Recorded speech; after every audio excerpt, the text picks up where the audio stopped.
Two people are stuck. Paradise underwater. Tonight, the historic rain in Hawaii. Honolulu seeing nearly 8 inches in 24 hours, the most rain in a single day in more than 60 years. And some areas of the Big Island got even more than that. The deluge of rain causing flash flooding and tumbling down trees. Our Will Carr's on the ground for us there tonight. That high-stakes call between President Biden and Russian dictator Vladimir Putin, the pair talking for more than 2 hours as concerns grow tonight about Russia invading Ukraine. Biden calling for de-escalation and a return to diplomacy. The reality on the ground in Ukraine shows no signs of that. Russian rebels and Ukrainian soldiers just 50 yards apart in trenches. It's really active. Every few minutes, another gunshot there. You hear the sound of rapid automatic gunfire there. I'm telling us to go. Tonight, COVID deaths are soaring again. The average number of American deaths per day is now more than 1,150. We should point out the vast majority of those dying are unvaccinated. Tonight, the action by the CDC to try to slow the spread and what officials are urging you to do as you prepare to gather for the holidays with your loved ones. There was no hoax. Jussie Smollett unambiguously cleared to the jury as the defense rests in his trial. The actor accused of staging a hate crime attack against himself. He's claimed that he was assaulted by men shouting racist and homophobic slurs. 2 years after a terror attack at a Florida naval base, tonight our exclusive conversations with the victims and their families who are trying to turn their pain into purpose, now suing Saudi Arabia. What did the Royal Kingdom know, and when did they know it? Nothing right now is going to bring my son back. Nothing's going to bring my son back. My son is gone due to somebody didn't do what they're supposed to do. And tonight, an ABC News exclusive, the father of the Rust armorer with decades of experience himself defending his daughter after that deadly on-set shooting. Do you believe sabotage was possible on the set? Oh, yeah. A lot of motives there. Good evening, everyone. I'm Lindsay Davis. Thanks so much for streaming with us. We begin tonight with that high-stakes showdown between the West and Russia and President Biden's 2-hour call today with Russian dictator Vladimir Putin. The goal, to dial back tensions and prevent what could be the worst armed conflict in Europe since World War II. The White House released this image of the meeting, President Biden at the White House and Putin in Sochi, but they were discussing a country that neither of them are in charge of, talking, of course, about Ukraine. Biden was trying to dial back tensions while at the same time expressing deep concerns with Russia's buildup of armed forces near Ukraine's border. Today, the State Department confirmed roughly 100,000 troops are now on 3 sides of the country, and officials say that number could double. And tonight, once again, we wanted to take you right to the epicenter of what President Biden hopes will not turn into a major international crisis. But there in far eastern Ukraine, the signs of war are everywhere. Both sides in trenches, bombed out buildings, destroyed vehicles. We'll have much more on the diplomatic attempts at a solution in a moment. But first, our EN panel is with Ukrainian forces tonight who say they are ready to fight. Tonight, our team went into the battle at the heart of this crisis. You hear that sound? That's the sound of small arms fire, and we're hearing it every few minutes now. The soldiers are trying to keep us moving forward, but we're here on the front line. It's really active. Every few minutes, another gunshot there. The lines have barely moved in 8 years, but suddenly, as many as 100,000 Russian troops are believed to be assembled across the border. And here, Russian-backed rebels and Ukrainians exchange fire daily. We've just been told that we've got to move back through the trenches. They heard the sound of gunfire coming from the rebel positions. They said they're going to open fire more, and the area's become too dangerous to stay here. The Kremlin denies it wants to invade, and no one knows what Vladimir Putin is planning. But this is one of the places he would come through if Russia attacked. Walking through bombed-out defences, Ukrainian forces showed us their positions, less than 100 yards from Russian-backed militias. They've got hard cover here. It also means the enemy can't see them moving through these rat runs. In other words, they've cut holes into the walls, and it allows the troops to move backwards and forwards without being seen. The colonel's telling us we've got to really keep our voices down here, because this is the area where the Russian-backed separatist forces fire on their troops. And if they can hear us, then the risk is that they open fire. Can you see them? You can see the Russians? Yes. A military source here telling us Ukrainian forces have been getting more help from America and other NATO nations recently. And that's a red line for Vladimir Putin, who doesn't want Ukraine moving any closer to the West. But as both the US and Russia try to navigate these tensions, one thing is clear here at the front lines: the Ukrainians are standing firm. Ready to fight? Yeah, ready to fight, yeah. Ready to die? Yeah. We are seeing the intensity there, and now we also hear them ready to put their lives on the line. Ian Pannell joins us tonight from near the front lines on the Ukrainian side of the border with Russia. Any sense, Ian, if today's high-stakes call will do anything to reduce the tensions along the border there at all? I mean, that's the key question, really, because that conflict, really, when you look at it up close, represents the wider conflict between Ukraine and Russia, between Russia and the West, and that's why we led to this phone call today. There's no immediate sign that will have any great impact. If you look at the readout from the White House and from the Kremlin, there's nothing substantial that has come out of there. Both sides have stated their positions. There's been some language that suggests that they have some agreements in some areas, but they also have some key differences, and on those key differences there are no signs that those have been resolved. So in terms of the conflict on the ground, in terms of the situation for the soldiers, they've seen many of these meetings come and go. They've heard about peace agreements that haven't been honoured, ceasefires that have been broken. And I think the reality for them is their expectations are fairly low. And if you look at the readouts from both sides, I'm not so sure there's much to give them hope that this conflict, certainly here, will end anytime soon. Lindsay? Yeah, unclear if that call moved the needle enough. Ian Pannell, our thanks to you. That 2-hour call between President Biden and Putin was certainly at the center of attention in Washington today. So what was what was the message President Biden's, what was his message on Ukraine? Here's our chief White House correspondent, Cecilia Vega. The high-stakes secure video call lasted more than 2 hours. President Biden in the Situation Room, flanked by top advisors, including the Secretary of State. Good to see you again. The Kremlin releasing this video of Vladimir Putin joining alone from his residence in Sochi. When it was over, National Security Advisor Jake Sullivan calling the meeting useful, saying President Biden delivered a clear message: do not invade Ukraine or else. There was no finger wagging, but the president was crystal clear about where the United States stands on all of these issues. The White House threatening strong economic measures, saying the U.S. is also prepared to send more weapons to Ukraine and military supplies to help allies in the region. Is sending U.S. troops to the region on the table here? Our Baltic allies, they will be seeking additional capabilities and potentially additional deployments, and the United States will be looking to respond positively to those things in the event that there is a further incursion into Ukraine. Cecilia Vega joins us now from the White House. Cecilia, what's the White House saying about today's call with regard to whether they think that Putin would actually consider invading Ukraine? Yeah, Lindsay, they say they still do not believe that he has made a decision on this, so they are watching urgently and waiting to see what happens there. So this is where things stand right now after this call. Both the Kremlin and the White House say that aides on both sides are going to continue to keep this dialogue going. That is an important diplomatic point. President Biden, after the call wrapped, spoke with European allies to reassure them. He will speak with Ukraine's president on Thursday. I asked the White House after this call whether it relieved some of the tension in the region. They say that depends on what happens next. So, Lindsay, the bottom line right now, the White House says there is still a lot of work to do.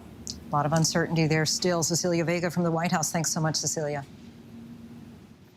We are joined now by Joey Reid, the father of Trevor Reid, the 30-year-old former U.S. Marine who's been detained in Russia for the past 2 years. Thank you so much for joining us. You've been advocating, of course, for your son's release since his conviction on what many have called trumped-up charges back in 2019. But based on the readouts from both the U.S. and Russia, it does not appear that your son's case or that of Paul Whelan, the other American being detained in Russia, were discussed on today's call between Biden and Putin. What's your reaction to that? Well, thank you for having me on your program again, and it's nice to see you. We believe that they were discussed. My understanding is the conversation between the two presidents lasted 2 or 3 hours, and what I've seen so far about the readout, it's very short. And so leading up to this meeting, they had said that they would be a topic and they were a high priority for the administration and for our country. And we believe that they were discussed, and we're hoping to hear more about it later. And have you been told any result or outcome from that discussion? No, none at all. We haven't heard from any representatives of the government yet. We haven't seen anything or heard anything from the Russian side either. And Trevor's case was on the agenda for President Biden back in June when he met with Putin in Geneva. And we know Secretary of State Blinken discussed your son's case with his Russian counterpart last week. How confident are you that the White House is making securing his release a priority, as you just described? We're pretty confident. We believe, but based on the fact that they're speaking out and they're putting in their readouts of their discussions with these leaders in Russia, that it is a priority to bring Trevor and Paul home, both innocent Americans wrapped up in this problem that we're having with Russia. And so we're very confident. We just, we're concerned with all of the things that are happening, the rhetoric about Ukraine and about the arguments over the number of diplomats in each country and all of the other issues that we have between our two countries, that somehow things will escalate and Trevor and Paul will be left behind. And if that's the situation, you know, they could have other false charges placed on them. They could be there forever. They could die there. So that is a concern of yours, that they'll be put on the back burner as a result of Ukraine and the escalating tensions? Well, obviously, those are major world issues, and we understand that. But at the same time, we believe our country should bring their people home. We don't want him left behind like Mark Frericks was in Afghanistan, and we feel for his family. And we pray that that doesn't happen to any other Americans. We don't need to be making deals with countries that are holding Americans falsely. And your family has advocated for the U.S. agreeing to a prisoner swap involving Russians held by the U.S. Has the Biden administration expressed willingness to consider that in recent months, or have those talks died down? We're not privy to what is actually any type of negotiations or what the options they have on the table. We have been told that all options are on the table and all options are always on the table, and that bringing Americans home is not a political issue to this administration. And so our concerns are, how long does it take to get to the undesirable options? Because we don't want, you know, every year there is an eternity. My son is, I mean, for instance, I just saw an article today that Victor Bout, one of the Russians we believe that they want to bring home, had an art exhibit in Moscow today of dozens of paintings that he painted while he's been in prison in the United States. My son's not allowed to have a letter or a phone call, and he's in solitary confinement. And he's not a world arms dealer. He was falsely charged with attacking police officers, which was proved in court to be completely false and a lie. And we know that Trevor did go on a 6-day hunger strike last month to protest his detainment and treatment, which included time in solitary confinement. What's the latest that you've heard on his condition and how he's doing there since he ended that hunger strike? Well, we're very thankful that Ambassador Sullivan went to visit Trevor the day before Thanksgiving and was able to report, you know, that he's lost some weight. And he seemed a little subdued when he first came into the meeting, but it was obviously cheered up, you know, seeing some friendly faces. And but Trevor only lasted 6 days on the hunger strike because they're not fed very well to begin with. But that's the only direct contact we've had. The Russian prison officials keep promising the ambassador that he'll get letters or phone calls, and then they fail to do any of that. Of course, it's been more than 2 years at this point. Mr. Reed, just curious how your family's holding up at this time. We're holding up. We're trying to stay focused on bringing him home, keeping public attention on Trevor's case and on what's going on, you know, with him and Paul Whelan, and our concerns for why it's necessary for our government to do whatever it takes to bring him home as quickly as possible. Are you still hopeful that there will be a positive resolution at this point to get your son's release? Well, unless there's some major breakdown between our two countries where they're no longer talking, we do have hope for that happening. Of all the issues on the table between our two countries, this is literally the easiest thing that they could accomplish, and it would be a win for both presidents in both countries if they could negotiate some sort of prisoner swap or mutual release or something of that nature. And certainly our hearts go out to you during this tense time. In particular, Joey Reed, father of detained American Trevor Reed, thank you once again for coming on the show. Thank you so much. Now to the pandemic and the new data that suggests the Omicron variant is not more severe than Delta. Still, it's sweeping across the United States, and cases, deaths, and hospitalizations are rising from the Delta variant as we head into the holidays. Here's ABC's Steve Osinsami from the CDC in Atlanta. The new numbers tonight are getting health officials more worried. About 1,100 people, the size of a large high school, are now dying every day. That's 57% more death than just last week. And more American children are getting sick too. Close to 200 children a day are now needing to be hospitalized, up nearly 37% from a week ago. Because we have still substantial numbers of people unvaccinated, they will continue to be important vectors for the spread of the Delta variant, which is still wreaking havoc in so many parts of the U.S. It's been a tough few days for the DeSalle family north of Boston. 2 of them are still sick. The mother and their oldest daughter were vaccinated and only had mild symptoms. But the father and their youngest daughter, who's 12, were not vaccinated, are still hospitalized tonight and need machines to breathe. I would say just please get vaccinated, even if you think that you don't need it. This could happen to anyone. Public health officials blame the Delta variant of the coronavirus for almost all the new cases in America and say that most of the people sick are unvaccinated. But Dr. Anthony Fauci has encouraging news tonight on the new variant Omicron, saying that so far, it appears that it leads to less severe disease. It's too early to be able to determine the precise severity of disease, but inklings that we are getting. And we must remember, these are still in the form of anecdotal, but hopefully in the next few weeks, we'll get a much clearer picture. But it appears that with the cases that are seen, we are not seeing a very severe profile of disease. Dr. Fauci still underlines, however, that this new strain spreads faster, and they've now identified people sick with the strain in 20 states. The almost vertical inflection of this clearly argues towards a high degree of transmissibility. Late today, the World Health Organization came out and agreed with Dr. Fauci. At the moment, at least the preliminary data doesn't indicate that this is more severe. In fact, if anything, the direction is towards less severity. But again, that's early days and we have to be very careful. The CEO of Pfizer says his company could have a vaccine for the new variant by the spring. I think that if there is a need for the vaccine, we will have a vaccine in March. I don't know if there will be a need for a vaccine. We will know that in a few weeks. So it seems that the headline here is that Omicron is more mild, but also more transmissible. Steve Osinsami joins us now from Atlanta. Steve, tell us more about what we're learning about the Omicron variant. So they're looking at, of course, these cases in South Africa, and they're learning that the disease spreads faster, but that it is less severe. That's the real headline tonight.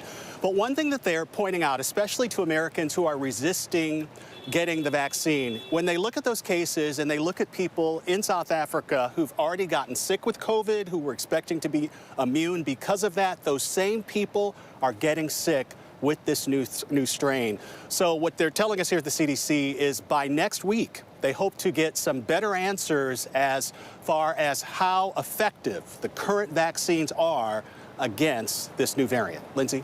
All right, Steve Osinsami, our thanks to you as always.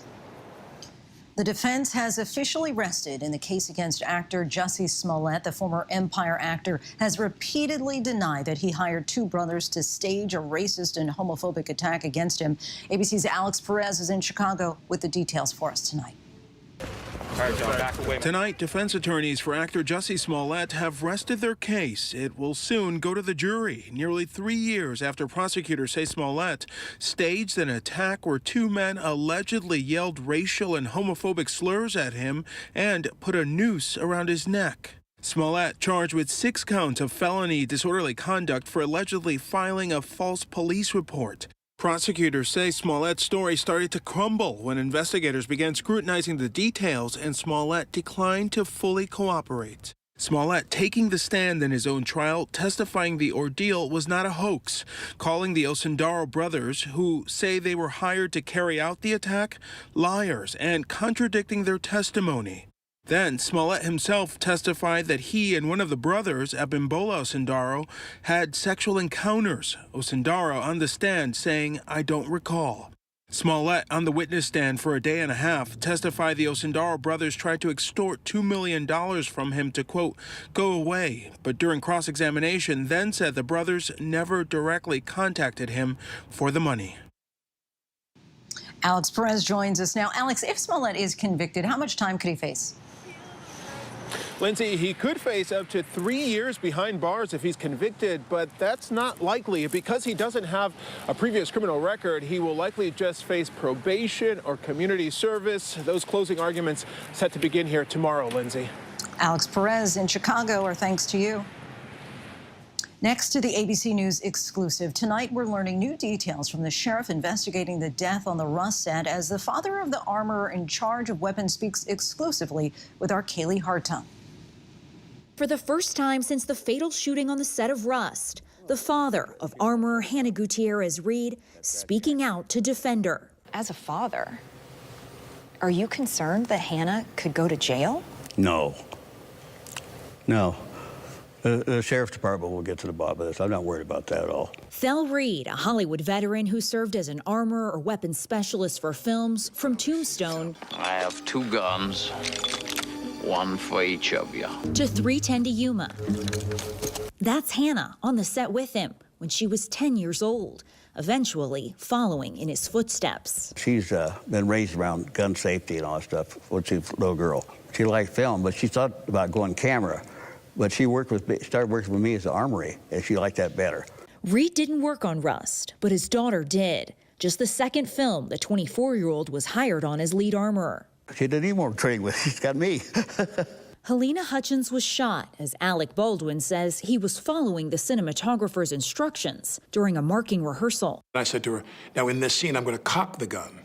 And I said, do you want to see that? And she said, yes. So I take the gun and I start to cock the gun. I'm not going to pull the trigger.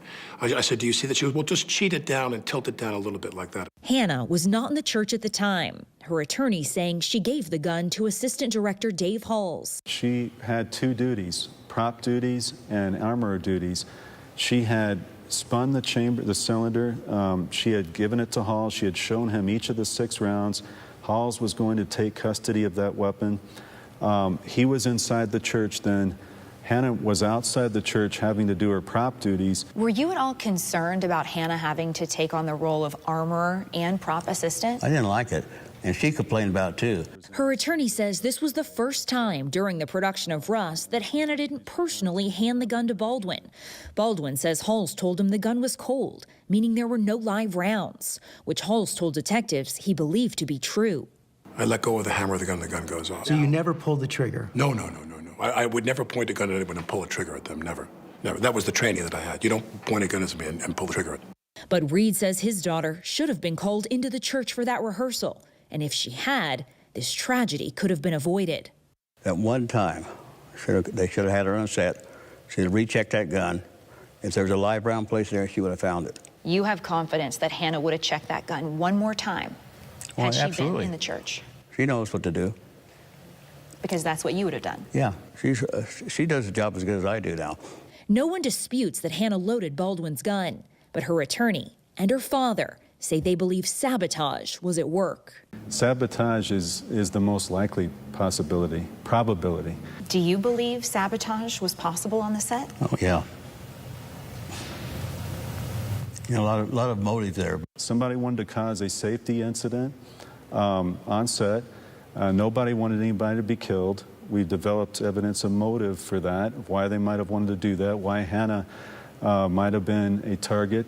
And that's all gone to the sheriff. So we're asking for that to be completed before any decisions are made on charging. The sheriff telling ABC News in a new interview this investigation is still active. We have not ruled out anyone in this case, and I don't believe the district attorney has either. Still keeping their options open there. Kaylee Hartung joins us now. Kaylee, as we heard, Reed is saying that sabotage is possible, and the armorer's attorney is saying that they have evidence? Yeah, that's right, Lindsay. The armorer's attorney telling me he believes they have turned over sufficient evidence to investigators to get to the truth. That truth, they believe, ultimately meaning there will be no criminal charges filed against Hannah Gutierrez-Reed. But this was the first time we really got to hear the attorney elaborate on why he believes sabotage was the reality here. He's saying he has text messages that he's turned over as evidence. He says he believes there was motive and opportunity. Again, they say they are cooperating with authorities, wanting to get to the truth, but in the meantime, saying that Hannah Gutierrez-Reed was not at fault here, Lindsay. Really interesting there. Kaylee, our thanks to you. And be sure to tune in this Friday night for a 2-hour 2020 special on the Rust shooting. Our team will take a deep dive into the events ahead of that deadly incident and the latest in the investigation. Once again, that is this Friday night. Check your local ABC listings. And when we come back, mudslides, road closures, power outages, and what's fueling the state of emergency in Hawaii, and the crippling outage today affecting Amazon's web servers that took parts of the internet with it.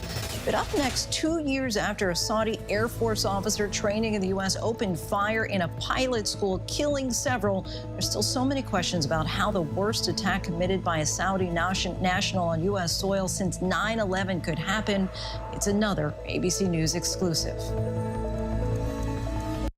With so much at stake, so much on the line, more Americans turn here than any place else. ABC News World News Tonight with David Muir, America's #1 most watched newscast, now streaming on ABC News Live.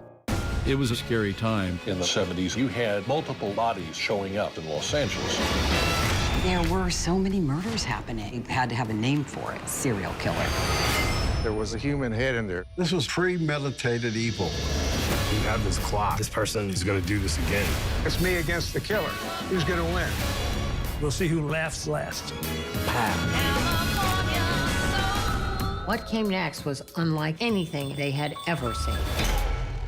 Admit it. These days, what you need to know seems to change just about every day. What is it that you really want to know, need to know? To help you not just get through your day, but to make the most of it. Feel smarter. Feel better. Feel happier. Well, how about a third hour of Good Morning America? GMA 3, what you need to know. Now streaming on ABC News Live. It's all about you.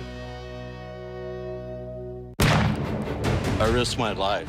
I put my family in danger. If I was caught, they would have put a bullet in my head. But it was the right thing to do. It was the only thing to do. Terror plot foiled in Garden City, Kansas. That would have been one of the most deadly acts of domestic terrorism ever in the United States. It would have been Oklahoma City. He put his family, himself, in jeopardy for us.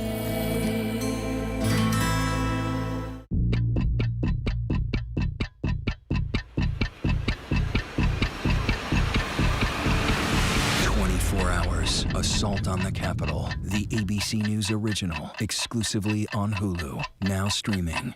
This is what being live is all about. This is ABC News Live.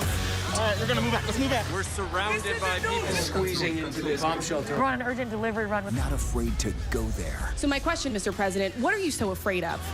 Breaking news, live events. This is the moment. Streaming straight to you, anytime, anywhere. You just met one friend right here. You're watching ABC News Live. Thanks for streaming with us. Alec Baldwin made news when he spoke out for the first time. And now, Friday night. Why was Alec Baldwin handed a gun with live ammunition? This bullet goes off. Then there was a scream. Oh my God. I was told I was handed an empty gun. Who is to blame? Why do shocking tragedies keep happening on movie sets? After the shock, I became angry. Someone losing their life again. New reporting, new details. The new 2020 event special, Friday night on ABC. Next to an ABC News exclusive. 2 years after 3 young American sailors were gunned down by a Saudi Air Force officer in training, there's still so many questions about how this could have happened. That's because government reports indicate the officer was communicating with al-Qaeda for years leading up to it. Tonight, the survivors are speaking with senior investigative correspondent David Scott about the brutal act of terror committed on U.S. soil. It's a story that was quickly overshadowed because of the pandemic. Dear Mom, I want you to know how much you mean to me. Benjamin and Sheila Watson still visit their son's now empty house. They're haunted by his memories, a grief so deep it's like a missing limb. Kayla was born into that post 9/11 world. We always knew from the age of 5 that he was going to be a soldier. Ensign Joshua Kaleb Watson was born the third of 3 boys. When it came to college, Kaleb took aim at the U.S. Naval Academy, where the acceptance rate is less than 10%. He said, "You know what makes the United States of America a superpower?" He looked me right in the eye and said, "United States Navy." After graduating, Kaleb wanted to be a pilot, a path that would bring him to Pensacola, just 2 hours from home. Not only are all Navy and Marine pilots trained there, so are foreign pilots on exchange programs from countries all over the world. He's like, "Dad, everybody I've met from a foreign country through the Navy," he said, "every one of them are just like me. They want to serve their country." American bases have been targets of deadly violence before. But what happened on December 6, 2019 was different. Thursday night, he was getting ready to go to work. He called us. "I love you. I love you too, Mom." Yep. Always. "I love you, Dad." That was the last time they heard from Kaleb, as he reported to Building 633 for overnight watch. By early morning, Kaleb, whose shift was winding down, was joined by Private First Class Cameron Walters, as many people across the base were just starting their day. Like then Airman George Johnson, a young father who had been in the Navy less than a year. I imagine for somebody devoted to Navy avionics, Pensacola is kind of Shangri-La, right? Well, it was the sound of freedom. Down the hall, George Johnson was in the International Military Training Office. 7 o'clock starts rolling around, and Al-Shamrani walks past. 21-year-old Mohammed Syed Al-Shamrani was a second lieutenant in the Royal Saudi Air Force, part of a pilot training program. George immediately recognized him. I looked him dead in the eye. Looks dead at you. Looks dead at me. I tried to say hello, good morning. Not a word. Could you see that he was armed? He had a flight bag. I couldn't see what was in it. He continues to walk on. I hear what sounds like a binder fall and hit the ground, like a loud clap. The first shots were fired at the watch station, where Kaleb Watson and Cameron Walters were on duty. Both men were unarmed. Cameron Walters died first, and though badly injured, Kaleb managed to provide law enforcement with a description of the gunmen, who were able to then shoot and kill Al-Shamrani. However, Kaleb didn't survive, later succumbing to his wounds. When I see the ones who did survive, that's because Kaleb made it out of that building to get help. He saved those people. We knew that Kaleb might make the ultimate sacrifice, but in Florida, on our own soil, from someone who came here with a purpose to punish Americans. And it's hard to believe that this is supposedly our allies. That call for accountability now part of a landmark lawsuit pitting the 11 killed and wounded against one of the richest nations in the world. Nothing right now is gonna bring my son back. I can't do this. Nothing's gonna bring my son back. My son is gone due to somebody didn't do what they're supposed to do. Along with Kaleb and Cameron, at 19, Mohammed HAITHAM was the youngest casualty that day. He heroically ran in to help and was shot with his hands up saying, quote, "Don't shoot." His mother, EVELYN Brady, along with Cameron's dad, Shane Walters, and the Watsons, are now part of a club no one wants to belong to. Why were we not proactive? How did he even get to the base? How did he even get into the program? Al-Shamrani had been in the United States for more than 2 years, taking part in a training program sponsored by the Pentagon, a key piece of a security cooperation agreement with Saudi Arabia. What happened here was a terrorist attack. An individual that we invited into this country, that we went through a process to determine that they would be someone we could trust, turned out to be otherwise. In the months after the terror attack, government reports laid out a stunning profile of a man who had been in contact with al-Qaeda since 2015, who joined the Royal Saudi Air Force in order to carry out a, quote, special operation. Still, the U.S. government maintained that al-Shamrani concealed his plan, and that's why the system didn't flag him. The information that became available through the great work of the FBI was information that was stored on his mobile device. And prior to that uncovering, we did not, in the U.S. government, see any indications of those same thoughts, ideas, and behaviors. But in their lawsuit, the families of the fallen allege that Saudi Arabia's willful or grossly negligent acts resulted in sending a, quote, Trojan horse terrorist into the United States. They allege Saudi authorities should have known al-Shamrani had been radicalized. The Saudi government says his actions do not represent the Saudi people and has offered full cooperation in the U.S. investigation. At the time, President Trump said the Saudis offered to help the families and survivors, but now they're suing the kingdom and demanding restitution. The U.S. government is immune from the suit. For Sheila and Benjamin Watson, every memory is precious. Everything their son Caleb touched is worth keeping, even if it's painful. This is the bullet hole from where he was shot in the thigh. I wanted to see what he went through. It also keeps me pushing so that another parent doesn't have to look at their son's or daughter's uniform like this. Caleb Watson's torn and bloody uniform, like his now empty house, a source of connection for these grief-stricken parents, and one of the few pieces of evidence they have of the terror attack that killed him. People ask me why I keep this house.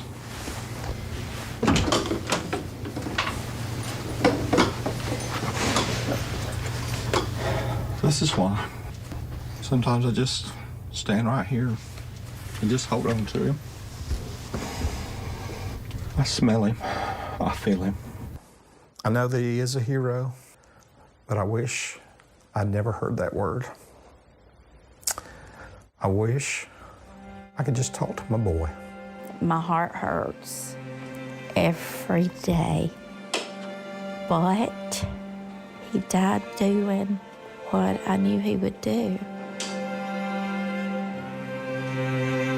So touching. Our thanks to David Scott for that. Still ahead here on Prime, the former White House chief of staff that may be held in contempt of Congress, and the latest on the January 6th investigation. Could 5G put flight safety at risk? And 80 years later, we will never forget Pearl Harbor. We take a look by the numbers. But first, our tweet of the day, and sticking with that theme, First Lady Jill Biden paying tribute on this solemn occasion.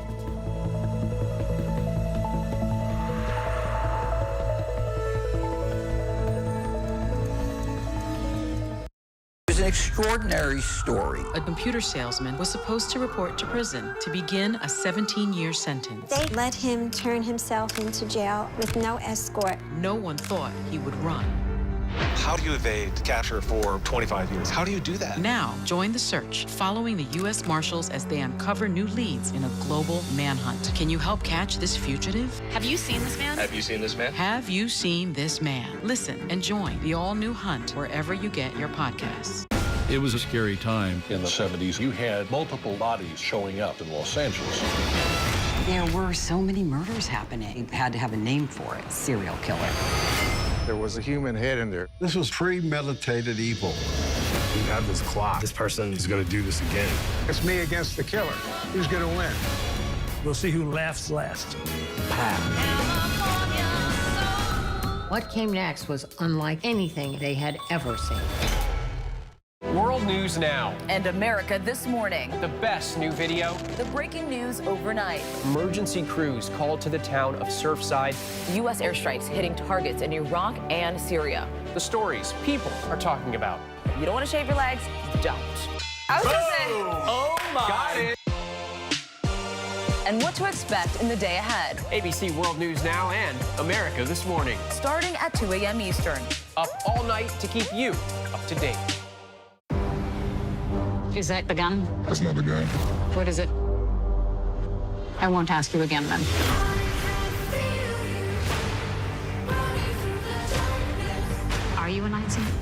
The deeper you go into black markets, you could put your life at risk. the darker it gets. Why hasn't anyone come out and spoken? It's about the money, that's all we do. Trafficked. New episodes Wednesdays at 9 on National Geographic. Christopher Steele. The guy who picked a fight with 2 presidents, and he's lived to tell the tale. That now infamous dossier. Supposedly a tape showing prostitutes hired by Donald Trump urinating on a bed, and would be quite a tape if it in fact existed. I said take out the PP tape. It quickly became a question of how much of this was accurate. This is the stuff of movies. A lot of this is the stuff of movies. A story of epic proportions. Phony stuff. It's a bunch of crap. It changed history. This is what being live is all about. This is ABC News Live. All right, we're gonna move back. Let's move back. We're surrounded by people squeezing into this bomb shelter. We're on an urgent delivery run. Not afraid to go there. So my question, Mr. President, what are you so afraid of? Breaking news, live events. This is the moment. Streaming straight to you, anytime, anywhere. You just met one friend right here. You're watching ABC News Live. Thanks for streaming with us.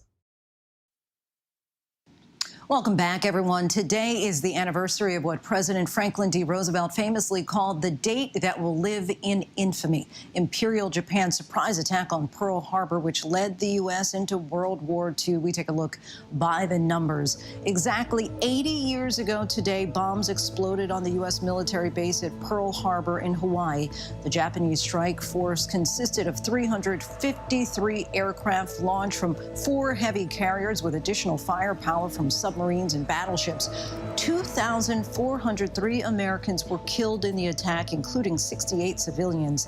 19 U.S. Navy ships were destroyed or damaged, including 8 battleships. About half, 50% of the Americans killed on that day were on the USS Arizona. That battleship sunk and today still lies at the bottom of Pearl Harbor. 129 Japanese soldiers were killed in the fight and 1 was captured.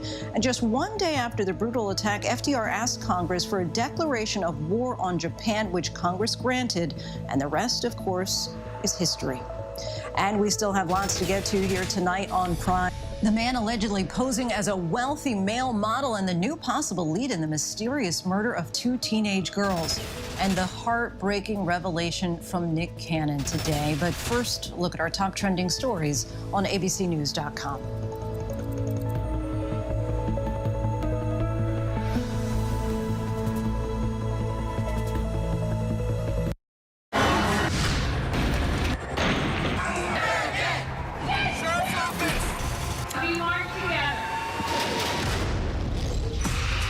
Powerful stories of our time, anytime. Nightline.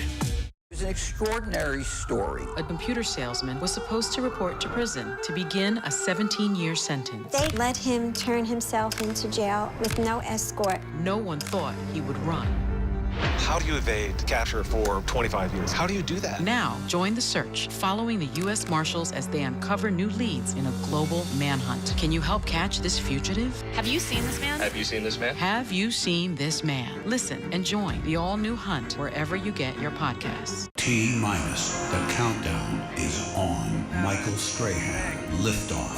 Rocket to space. See it live this Thursday morning, starting on ABC's Good Morning America. Are you ready for this, Michael? National parks are incredibly safe places, but crime will happen. Hey, my wife has fallen. She's in really critical condition. At that time, I thought it was just a tragic accident. There's still a lot of questions we need to ask. There were small things that didn't totally add up. This is 2 lives for Harold that have died now. I was shocked. Something's not right.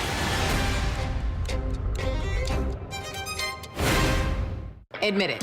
These days, what you need to know seems to change just about every day. What is it that you really want to know, need to know? To help you not just get through your day, but to make the most of it. Feel smarter. Feel better. Feel happier. Well, how about a 3rd hour of Good Morning America? GMA 3, what you need to know. Now streaming on ABC News Live. It's all about you. I know what happened, and I'm not guilty. Why the fascination with criminal trials? Figure out what's really out there. which revealed she had murdered his family. I know in my heart they did this. It's the time of suspicion. The ending's really tough. You don't know whether truth is going to be difficult to find unless you try to find it.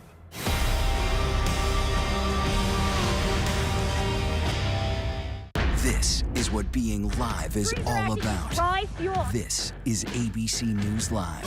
All right, we're gonna move back. Let's move back. We're surrounded by people squeezing into this bomb shelter. We're on an urgent delivery run. Not afraid to go there. So my question, Mr. President, what are you so afraid of? Breaking news, live events. This is the moment. Liftoff. Streaming straight to you, anytime, anywhere. You just met one friend right here. You're watching ABC News Live. Thanks for streaming with us.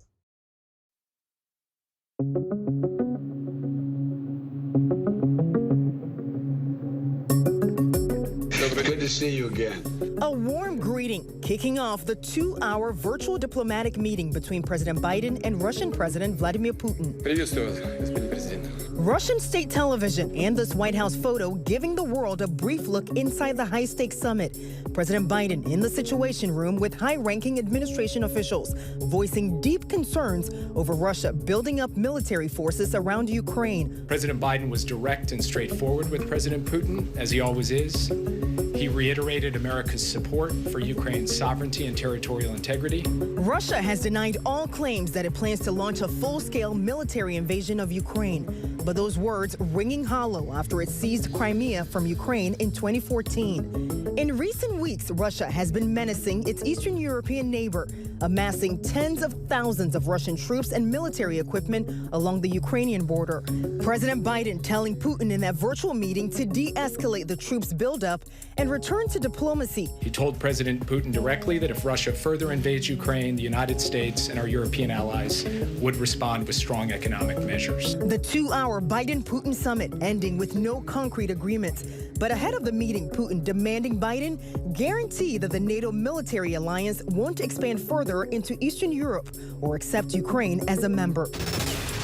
After saying he would cooperate with the committee investigating the January 6th Capitol riot, a lawyer for President Trump's former chief of staff, Mark Meadows, says he won't provide a deposition after all, because he says in their opinion, the panel wouldn't respect boundaries concerning executive privilege. Leaders for the committee announced if Meadows doesn't show tomorrow, they will move forward in holding him in contempt of Congress. This as a federal judge delays Steve Bannon's trial to July 18th, held in contempt of Congress for also refusing to testify to the committee.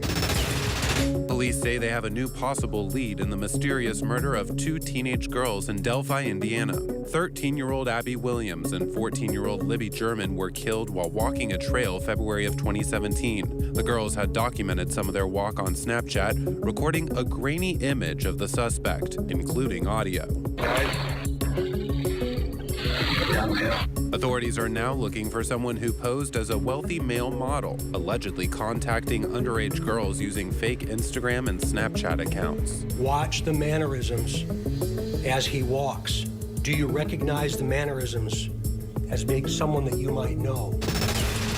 Entertainer Nick Cannon shared some devastating news today. His youngest child has died from a brain tumor. Cannon made the announcement on the Nick Cannon Show today.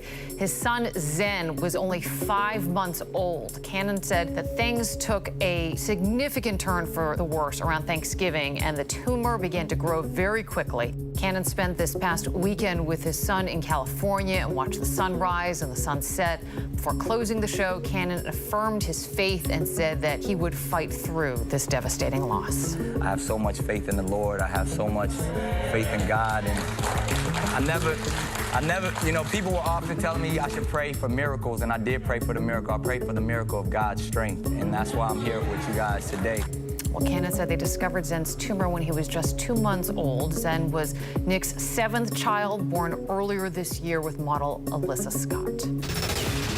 Amid ongoing flight safety concerns over the planned rollout of a new 5G high-speed cell phone service, the Federal Aviation Authority has now laid out potential flight restrictions that could result in diversions and delays. Those changes could take effect as soon as January. The concern is that the 5G technology could interfere with an aircraft's radio altimeter, which indicates a plane's altitude. AT&T and Verizon delayed their scheduled 5G launch last month after the FAA voiced concerns. But the agency says it believes 5G and aviation will be able to safely coexist. Welcome back, everyone. Now to Hawaii, where relentless rain has pummeled the islands. In Honolulu, a single-day rain event not seen in 60 years. Our Will Carr is there for us tonight. Hawaii under a state of emergency. A powerful storm system drenching the island chain, triggering days of damaging winds and relentless rounds of heavy rain. We continue to get rainfall rates coming in at 1 to 2 inches per hour. Honolulu hit with just under 8 inches of rain in 24 hours, marking the city's wettest day in more than 60 years. All of this rain has triggered mudslides, slamming trees and debris right into homes. Across Oahu, roads vanishing, submerged underwater. Laren Bardinez' family home inundated. They're just trying to gather whatever belongings that cannot be replaced. Falling trees narrowly missing drivers. This is where my car was parked. On Maui, Dan Coleman's van washed away. We were in the kitchen and we heard this roaring. I knew the water was coming down the road. Lindsay, in a normal December, Honolulu only gets around 2 inches of rain. Over the past 48 hours, we've seen 4 times that much, leading to this damage. And there's still rain in the forecast and the threat of more landslides like this in the coming days. Lindsay. Just devastating. Will, thank you.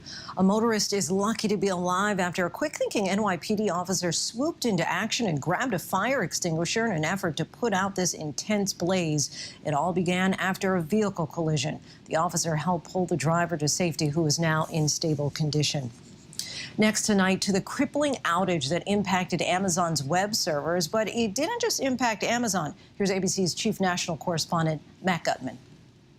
Tonight, that massive Amazon server outage temporarily crippling some of the world's most popular online services, potentially impacting millions of people at home hit with slowdowns trying to use smart devices like Alexa, buy airline tickets, and stream movies and TV shows.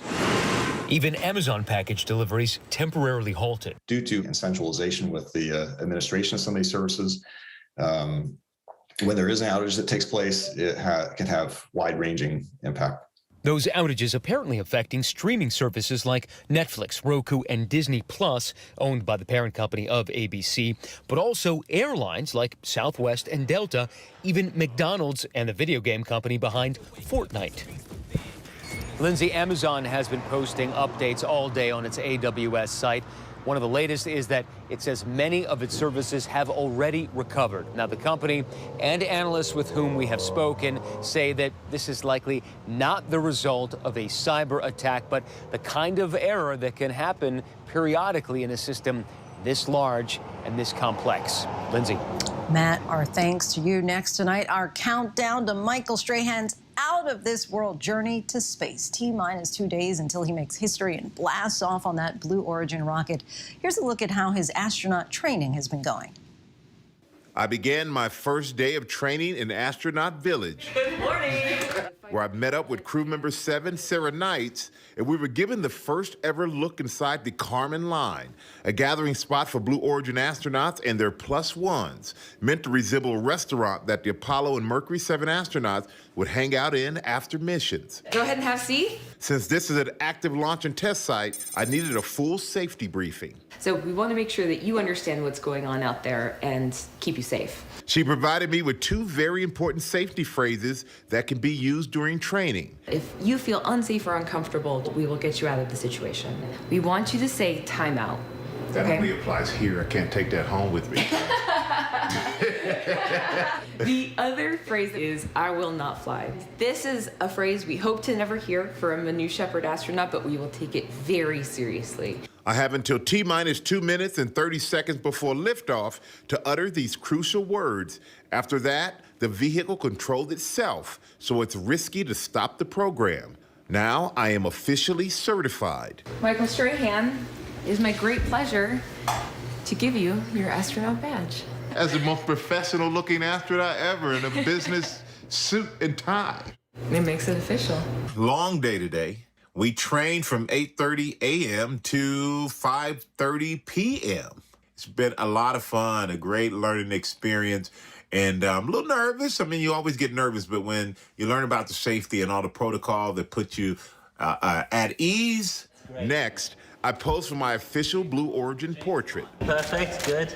Yeah, that's nice. Then it was time for some hands-on training with Kevin Sprogue. You want to come in with me?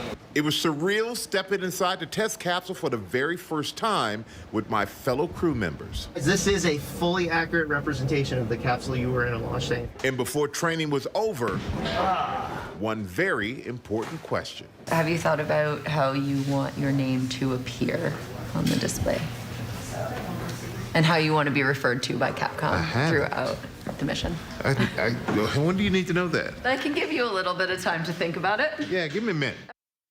Michael looking sharp in that blue uniform. You can watch Michael's liftoff to space right here on ABC News Live beginning Thursday at 9:30 a.m.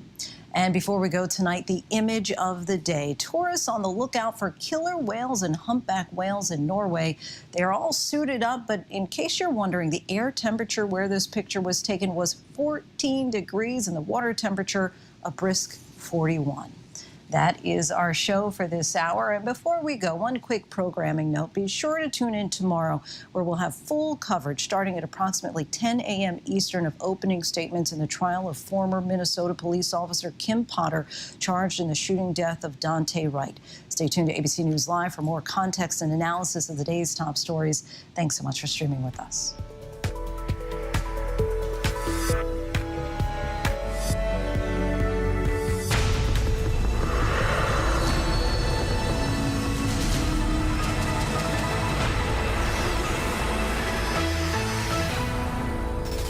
Coming up in the next hour, our week-long series, One World, One Pandemic, continues. Tonight, our look at the zero COVID containment policies in parts of Asia.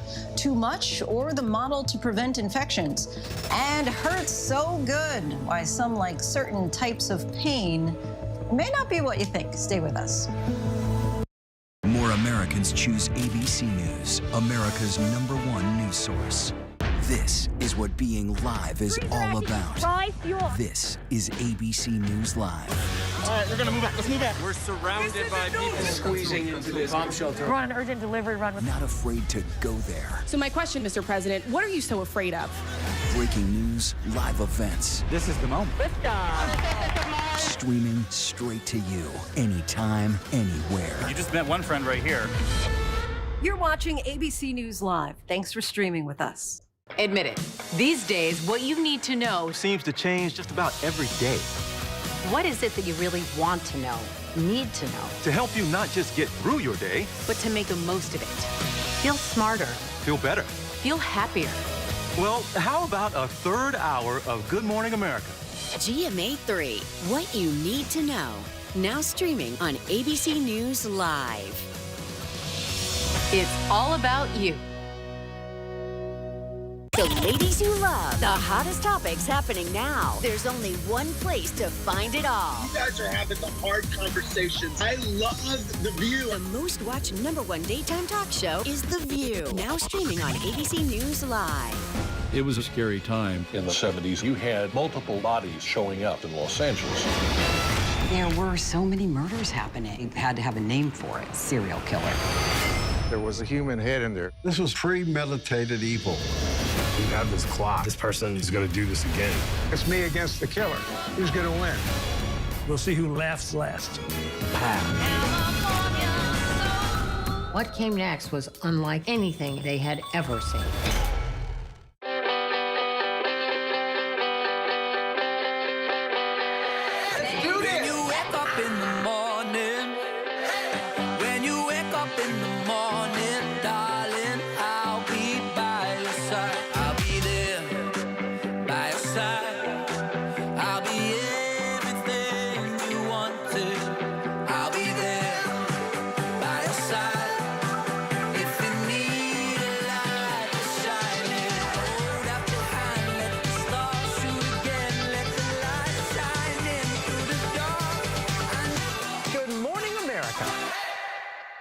ABC News, honored winner of 9 Edward R. Murrow Awards, more than any other network, including winning for the 3rd straight year the award for overall excellence in television. ABC News is America's #1 news source. With so much at stake, more Americans turn here than any other newscast. ABC News World News Tonight with David Muir, America's #1 newscast and the #1 program on television. Hey there, I'm Lindsay Davis. Thanks so much for streaming with us. We're monitoring several developments here at ABC News at this hour. Capitol Police say there is more work to do. That's after the Inspector General, who is leading the investigation into their actions on January 6th, said only a small number of his recommendations have been implemented so far. And by small, he claims only 30 out of 104 in the 11 months since the attack. Closing arguments are set for tomorrow in the quickly moving trial of actor JUSSIE Smollett. As you may recall, he's accused of staging a hate crime against himself and then lying about it. He took to the stand saying that the 2 brothers who claimed the actor hired him were liars and that they tried to extort money from him in order to go away. But during cross-examination, he later said that the brothers never directly contacted him for the money. And finally, some relief. Gas prices are dropping across the country 2 weeks after President Biden announced that he was tapping into the nation's oil reserve. Fuel prices are finally coming down. According to Gas Buddy, the average cost right now is $3.34 a gallon. That's the lowest in 7 weeks, and it's expected to keep on dropping. Now a look at COVID-19 in Asia, where differing approaches to the pandemic are clearly on display. China's still following a strict zero-COVID policy of trying to eliminate each and every case before it spreads, while countries like South Korea are working to reopen and return to some semblance of normalcy. It is our second report. I'm Lindsay in the ABC News live series, One World, One Pandemic, where we look at the latest battles against COVID across the globe. Here's ABC's Maggie Rulli.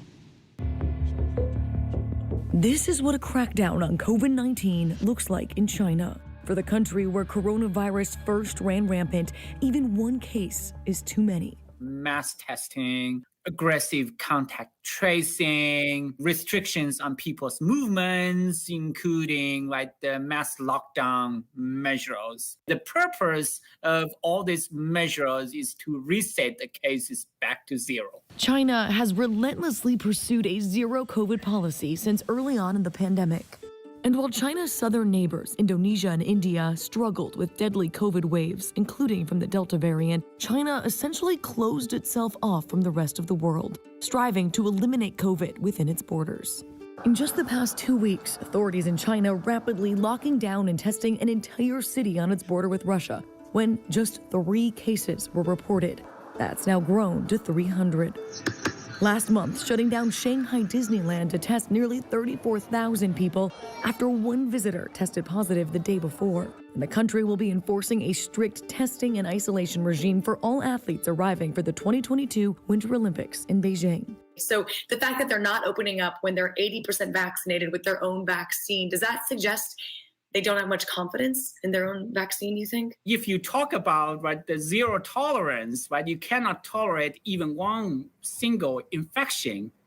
And even the best vaccines cannot eradicate the virus. Today, China claims they're confident they can snuff out an outbreak in less than 2 weeks. And so far, unlike Europe, they've been able to contain the highly contagious Delta variant. This despite the use of Chinese vaccines whose efficacy rates have been questioned. Does zero COVID work? Does it save lives? There is no doubt, that the strategy has indeed worked in terms of sustaining extremely low level of infection and also saved, lives in the country. Zero COVID comes at a cost, especially in places like Hong Kong, which relies on international businesses and travelers. One of the busiest airports in the world. A ghost town. Earlier this fall, ABC's Britt Clennett, who's based in Hong Kong, traveled home to Australia, which had strived for zero COVID until very recently. This was the first time she was able to hug her mom in more than 2 years. Returning to Hong Kong, she rushed back before local authorities imposed a 21-day quarantine on most international arrivals. Because of Omicron, it's a race against the clock on this flight to get back before that midnight deadline. 21 days hotel quarantine. And And after all of that, she still needs to settle in for a 14-day strict quarantine. Don't leave your hotel room until 15th of December. Otherwise, you will be prosecuted.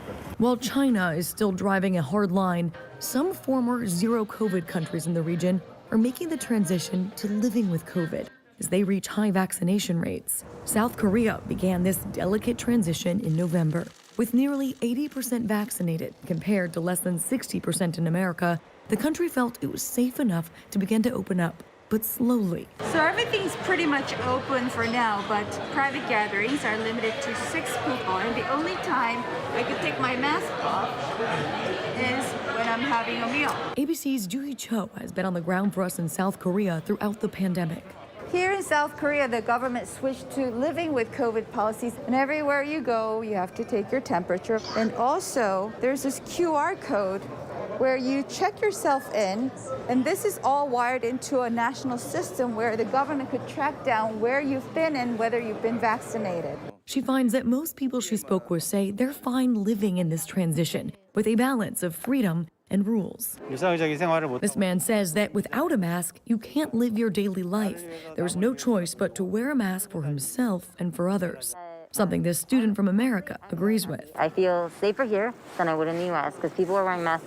But for other countries in Asia, the battle against COVID still rages. Manila, the capital of the Philippines, had one of the world's longest lockdowns, yet it struggled to contain the virus despite crackdowns. After another devastating wave due to Delta, the country's now opening up with a total vaccination rate of under 36%.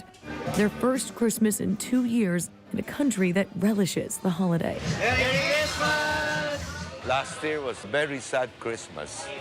I think this time we're hopeful that things will go better now. Many restaurants that sat empty for more than a year in Manila are finally reopening. Well, we're very happy right now. Since a lot of people now are vaccinated, they can go out freely and they're not really that fearful of the COVID, so they're coming out of their houses already. Hopeful business owners that are already fearing what Omicron might bring. Omicron? That's our greatest fear. If people are not going out, what's the purpose of a restaurant? South Korea is already reimposing some restrictions, but is still staying relatively open. China is using the global spread of this new variant to make the case that their methods, while harsh, have a track record of success. They are actually using other countries' response, including the travel bans, to claim the superiority of its pandemic response model. To many Chinese, had it not been for this stringent pandemic control measures like zero COVID strategy, the result would have been disastrous, for China. For China, the only way out may be the slow evolution of COVID into something as mild as the common cold. The country's top medical experts saying that China can only return to normalcy when COVID-19 fatality rates drop significantly. Given this still overwhelming public support to zero tolerance, it might still be possible for them to continue that approach for 1 or 2, if not 3 years.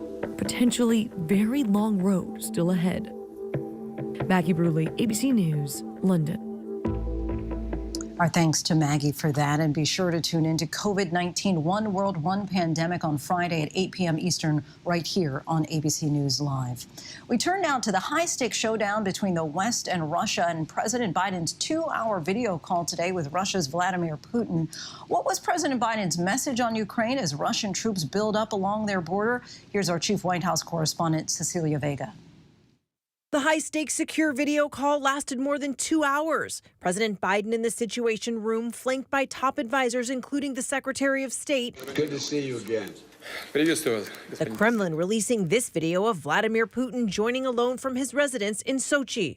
When it was over, National Security Advisor Jake Sullivan calling the meeting useful, saying President Biden delivered a clear message: do not invade Ukraine or else. There was no finger wagging, but the president was crystal clear about where the United States stands on all of these issues. The White House threatening strong economic measures, saying the U.S. is also prepared to send more weapons to Ukraine and military supplies to help allies in the region. Is sending U.S. troops to the region on the table here? Our Baltic allies, they will be seeking additional capabilities and potentially additional deployments, and the United States will be looking to respond positively to those things in the event that there is a further incursion into Ukraine.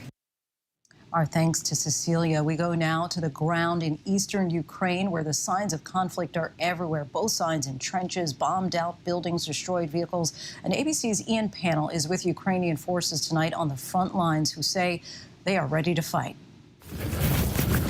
Tonight, our team went into the battle at the heart of this crisis. You hear that sound? That's the sound of small arms fire, and we're hearing it every few minutes now. The soldiers are trying to keep us moving forward, but we're here on the front line. It's really active. Every few minutes, another gunshot there. The lines have barely moved in 8 years, but suddenly, as many as 100,000 Russian troops are believed to be assembled across the border. And here, Russian-backed rebels and Ukrainians exchange fire daily. We've just been told that we've got to move back through the trenches. They heard the sound of gunfire coming from the rebel positions and said they're going to open fire more, and the area's become too dangerous to stay here. The Kremlin denies it wants to invade, and no one knows what Vladimir Putin is planning. But this is one of the places he would come through if Russia attacked. Walking through bombed-out defences, Ukrainian forces showed us their positions, less than 100 yards from Russian-backed militias. A military source here telling us Ukrainian forces have been getting more help from America and other NATO nations recently. And that's a red line for Vladimir Putin, who doesn't want Ukraine moving any closer to the West. But as both the US and Russia try to navigate these tensions, one thing is clear here at the front lines: the Ukrainians are standing firm. Ready to fight? Yeah, ready to fight, yeah. Ready to die? Yeah. Our thanks to Ian for that. Next to the ABC News exclusive, the Hollywood veteran and father of the armorer in charge of weapons on the Rust set, speaking with our HAITHAM. Tonight, the father of the armorer, the young woman in charge of the weapons on the set of Rust, speaking out defending his daughter, saying he believes the fatal shooting could have been avoided if Hannah Gutierrez-Reed had been called into the church to give Alec Baldwin the gun herself. If they'd have called her, it would not have happened. At one time, they should have had her on set. She'd have rechecked that gun. If there was a live round placed there, she would have found it. The 24-year-old is one focus of the investigation into the death of Helena Hutchins. Obviously, we want to know how that live round got on the set, but what's more important is how that live round got into the gun. As a father, are you concerned that Hannah could go to jail? No. No. The Sheriff's Department will get to the bottom of this. I'm not worried about that at all. Thel Reed, a veteran weapons expert himself, bringing his daughter to set with him over the years, like here on 310 to Yuma, training her along the way, even hiring her to work with him on a film last year. She just took over the set and run it so good. Heck, I sit back in a rocking chair in the front porch and watched her. Yeah, I didn't have to work too hard. Reed didn't work on Rust. It was an opportunity for Hannah to be lead armorer. But the low-budget film asked her to balance another job, too, as a prop assistant, which the family claims stretched her thin. I didn't like it, and she complained about it, too. She wanted to focus on the weapons, not the props. Our thanks to Kaylee for that. Now to the future of work from home. It was a fast pivot in an emergency situation when the pandemic hit. But here we are 18 months later, and as the Omicron variant now pops up across the country, many companies are delaying or even canceling their plans to return to offices. So ABC's Becky Worley takes a look at ways to reinvent your work from home life. The boundaries between work and home seem to have disappeared as we juggle responsibilities 24/7.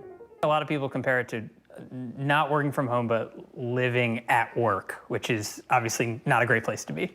In 2017, Charlie Wurzel and Ann Peterson traded the hustle and bustle of New York City for a slower pace out west. When the pandemic hit, they saw an opportunity to deeply research what does and doesn't work when you're remote. A lot of employers are still treating remote work as some kind of perk that you have to earn.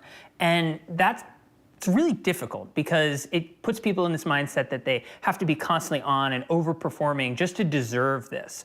Their new book, Out of Office, offers concrete steps to rethink the remote workplace. First, an audit, asking hard questions like, when do I actually start working? People tell lies to themselves all the time about the fact that they sit down to work at 9 a.m. when they actually start working at 6:30 in the morning. Once you know when you work, how long does it actually take me to get my work for the week done? Like we surveyed over 700 different people, and all of them at some point confessed, really, I get most of my work done in a 5-hour sprint. If you want to keep working remotely, talk to your manager and to highlight all the ways you have been more productive in terms of like, I found this to be a really sustainable way to do really high quality work. So how can we figure out the best times when I need to be in the office? And remember that harried mom we showed you juggling it all as she started her day? That's my producer Amanda, who was on the Zoom call with us too. When we checked in to make sure everything recorded okay. Who is this that we're looking at? Who's this cute? This is Jason. This is Jason. Aww. Look at this. Oh my gosh. Work from home warrior. Yeah, this is the reality of it. Even in this interview. Moms juggling both worlds there. Our thanks to Becky for that. Still to come, honoring the veterans who served at Pearl Harbor. With so much at stake, so much on the line, more Americans turn here than any place else. ABC News World News Tonight with David Muir, America's #1 most watched newscast, now streaming on ABC News Live. It was a scary time in the 70s. You had multiple bodies showing up in Los Angeles. There were so many murders happening. You had to have a name for it, serial killer. There was a human head in there. This was premeditated evil. We have this clock. This person is going to do this again. It's me against the killer. Who's going to win? We'll see who laughs last. What came next was unlike anything they had ever seen. Admit it. These days, what you need to know seems to change just about every day. What is it that you really want to know, need to know? To help you not just get through your day, but to make the most of it. Feel smarter. Feel better. Feel happier. Well, how about a third hour of Good Morning America? GMA 3, what you need to know. Now streaming on ABC News Live. It's all about you. I risked my life. I put my family in danger.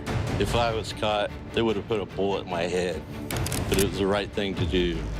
It was the only thing to do. Terror plot foiled in Garden City, Kansas. That would have been one of the most deadly acts of domestic terrorism ever in the United States. It would have been Oklahoma City. He put his family, himself, in jeopardy for us.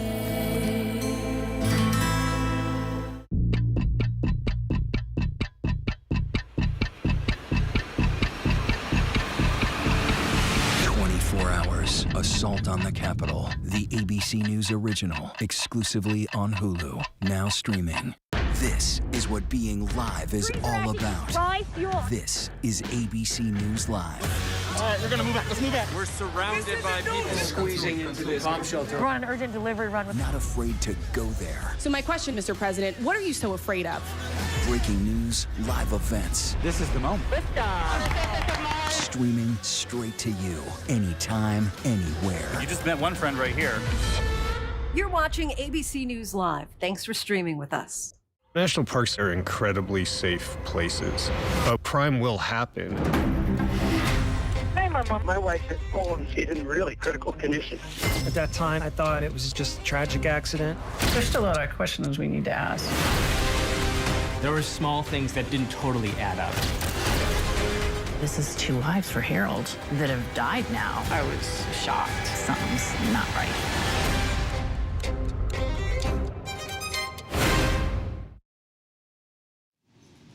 Welcome back, everyone. We are tracking several headlines from around the world. A prison fire in the African nation of Burundi claimed the lives of nearly 38 inmates and left dozens more injured.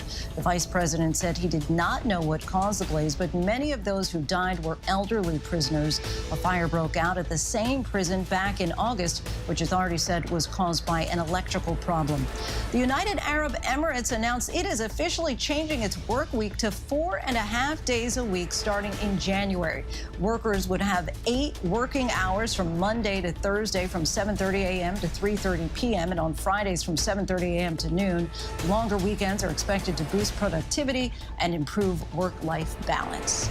Police in Spain jumped into a frozen reservoir to rescue a dog. Look at the 2 officers work their way through chunks of ice to try to save that little puppy. We hope both he and the officers are a lot warmer tonight. Next, the attack on Pearl Harbor was 80 years ago today. Here's ABC's Will Gans with the 101-year-old veteran who's reliving his dramatic escape on that day. 80 years ago today, a barrage of bombs falling on Pearl Harbor.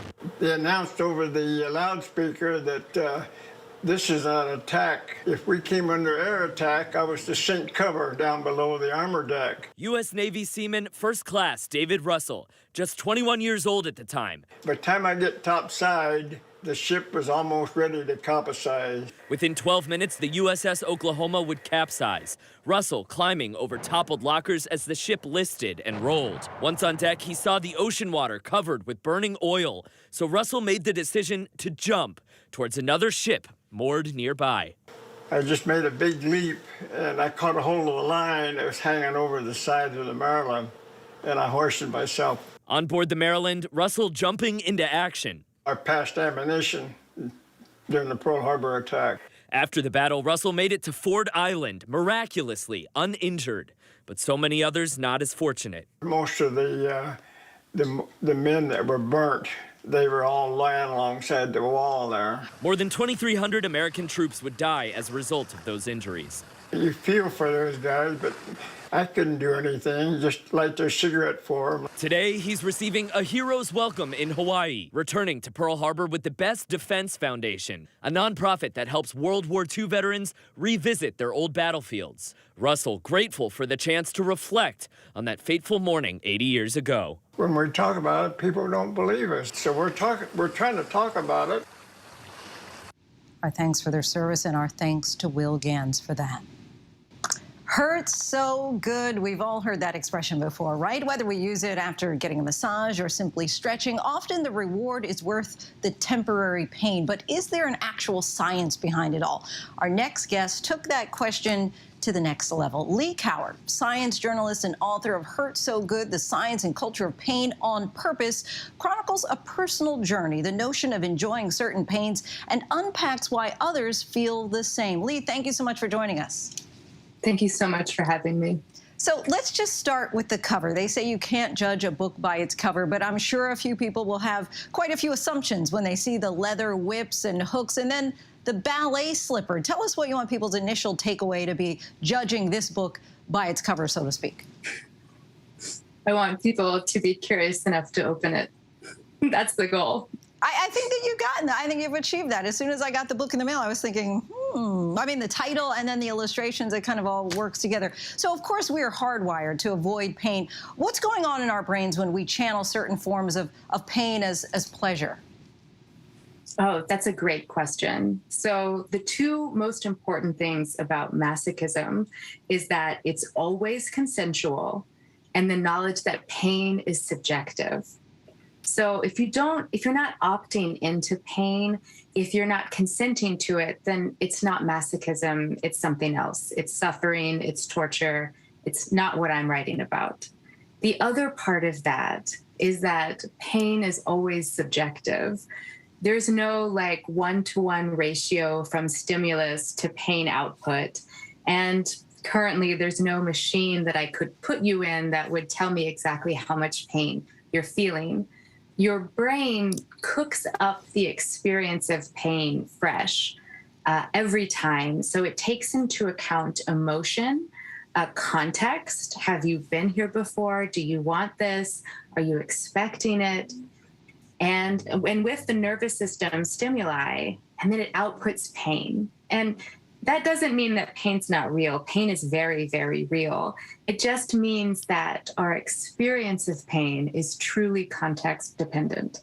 And scientifically speaking, would you say that there's a specific type of person that enjoys pain, or with varying degrees of acceptability, we all do, that everybody kind of has their own threshold and there's a bit of a spectrum? I was really interested in this question when I started researching the book. And after interviewing hundreds and hundreds of people who consent to pain, I realized that there's really no one way to be a masochist. People bring to aversive experiences their own desire and expectation for what they're going to get out of it. So whether it's someone jumping in the icy water on New Year's Day or eating the hottest chilies they can stand, or even just going for a really long run. And you describe masochism as the deliberate act of choosing to feel bad, then feel better. And you include personal anecdotes throughout your book about your own experiences. What made you decide that you wanted to write a book about the pleasure in pain? Well, this started out as a personal project. I was a ballet dancer for about 20 years. And then after ballet, went through a really intense kind of reconfiguration of my life. I felt a lot of grief from not being in ballet and a lot of trauma from what I experienced from my ballet teachers, and went through a really near lethal time of self-harm and eating disorders. And from that kind of, the nadir of my life, I have rebuilt my mental health and rebuilt my life, and I have a lot of joy. And yet I have always enjoyed painful activities as a hobby. And there's so much taboo around opting into pain that I became very curious, like, why am I like this? And as I started to research this book, I realized that, like, oh my gosh, so many people are like this. This is really deeply human and deeply common. And as I was reading through your book, I was thinking, I guess I enjoy pain because I like doing like the runs. I've been part of the polar bear plunge before. I think, though, that there's something about the thrill and the exhilaration maybe that I wouldn't have initially associated with pain. You write about pain for pleasure outside of the sexual realm. What are the other ways that you feel that this manifests itself in our society? Oh my gosh. It's once you start looking for it, you realize that it's everywhere, from like, fitness classes and running, like you mentioned, hot pepper eaters, hot chili heads, polar plunges, nail biting, even, the kind of grandfather of what we call benign masochism, Dr. Paul Rozin. He talks about how even sitting down to watch a really sad movie is a kind of emotionally painful masochism. So it's all these layered aversive experiences that we use to like bring ourselves into the present moment, and to use our bodies as this kind of playground to help us to feel better, to feel different, to get something out of it. And I just think that is fascinating. Scary movies, roller coasters, I guess all of it really hurts so good. Leah Cowart, we thank you so much for your time and insight. Really appreciate you coming on the show. And again, your book— Thank you so much for having me. Your book, It Hurts So Good, is available now wherever books are sold. And that is our show for this hour. And before we go, one quick programming note. Be sure to tune in tomorrow, where we'll have full coverage starting at approximately 10 a.m. Eastern of opening statements in the trial of former Minnesota police officer Kim Potter, charged in the shooting death of Dante Wright. Stay tuned to ABC News Live for more context and analysis of the day's top stories. I'm Lindsay Davis. Thanks so much for streaming with us. Have a great night.